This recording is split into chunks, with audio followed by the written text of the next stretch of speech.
लोग ईश्वर के बारे में क्या कहते हैं?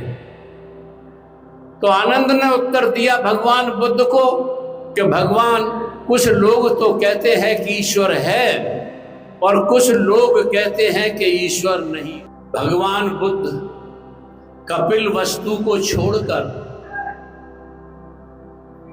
गया में, वैसे वो सांख्य शास्त्र के विशेषज्ञ थे, जिनको आमारकारार जिनके उनके गुरु थे, उनसे कहा मुझे बताओ। तो उसने कि बस मैं यहीं तक जानता हूं, बाकी ये सुना है कि जो ज्ञान से नहीं मिलता वो ध्यान से मिलता है, इसलिए तुम ध्यान में उतरो।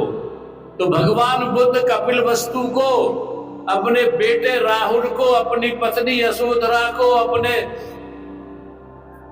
माता पिता महामाया आदि को छोड़ करके बोधि वृक्ष के नीचे गया में ध्यान में बैठे।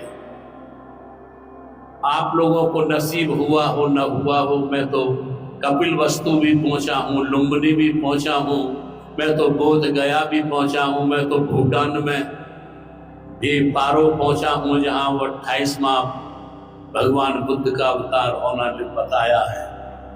तो बोधि वृक्ष के नीचे ध्यान में उतरे। ध्यान में उतरने के बाद उनका चचेरा भाई आनंद उनके साथ रहता था। तो आनंद से भगवान बुद्ध ने कहा, आनंद, यानी कुछ आस्तिक हैं जो ईश्वर को स्वीकार करते हैं, कुछ नास्तिक हैं जो ईश्वर को अस्वीकार करते हैं। तो भगवान बुद्ध ने कहा ये दोनों आपस में समझौता क्यों नहीं कर लेते हैं? आस्तिक और नास्तिक दोनों आपस में समझौता क्यों नहीं कर लेते हैं कि ईश्वर है या नहीं है? तो आनंद ने कहा भगवान, इन दोनों पक्षों में, आस्तिक और नास्तिकों में शीघ्र कोई संभावना नहीं है कि इनमें समझौता हो सके, क्योंकि ज्यों ज्यों बुद्धि का विकास होता चला जाता है त्यों तो एक दूसरे को पराजित करने के लिए अपनी अपनी दलील ज्यादा अच्छी देने में लगे हुए हैं। तो भगवान बुद्ध ने कहा ये दोनों कब तक किसी निष्कर्ष पर पहुंच जाएंगे, ईश्वर है या नहीं?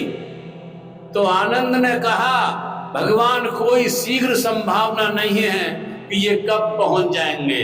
तो भगवान बुद्ध ने एक बहुत बड़ी प्यारी बात कही थी, जरा उसे समझना, क्योंकि ऊंचे लोगों की बातें ऊंची ही होती हैं और ऊंची ही सोच से समझी जाती है।